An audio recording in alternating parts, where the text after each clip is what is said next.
Slowly slowly. ये कुछ नहीं बदलेंगे। कौन बदलेगा? मोदी बदलेंगे मुझे लगता है। अच्छा चलिए भाई, थोड़ा सा 2 मिनट के लिए इन्होंने इशू रेज कर दिया तो मोदी जी पे बात करें। किसी ने मुझसे कहा कि साहब मोदी जी 18 घंटे काम करते, तो मैंने कहा भैया 18 घंटे तो काम करते क्या है? मैंने कहा कि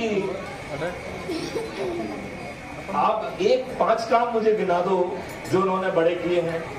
तो उन्होंने कहा आर्टिकल 370 हटाया। तो मैंने कहा भाई वो तो उनके एजेंडा में बहुत पहले से था, और आर्टिकल 370 हटाया तो उतनी ही घटिया डोमिसाइल पॉलिसी मई 2020 में क्यों आपके ऊपर थोप दी गई?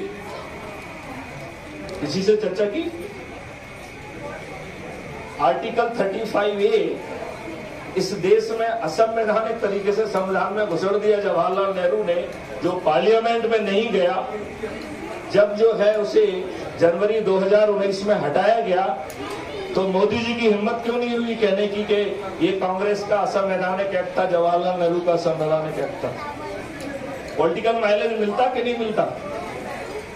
आपको नहीं लगता है कि यदि ऐसा ना करना और मोदी जैसी शख्सियत यदि इस बात की चुप की हुई है, तो ये इस बात को दर्शाता है कि ये सब कठपुतलियां हैं, इनकी जो है ना डोर कोई पीछे से खींच रहा है। ये वो ड्रामा करने वाले लोग हैं जो जितना इनको कहने के लिए कहा जाता है उससे ज्यादा कुछ नहीं कर सकते।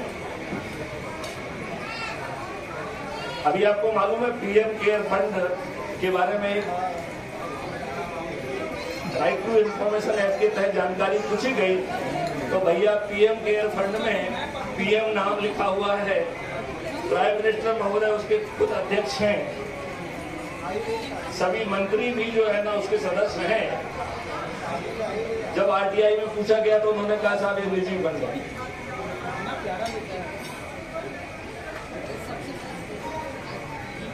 आपके ऊपर संविधान की व्यवस्था, हालांकि संविधान जो है 1935 के गवर्नमेंट ऑफ इंडिया एक्ट का 80% हिस्सा है, चलो जो भी है उसका भी इन्होंने पालन नहीं किया।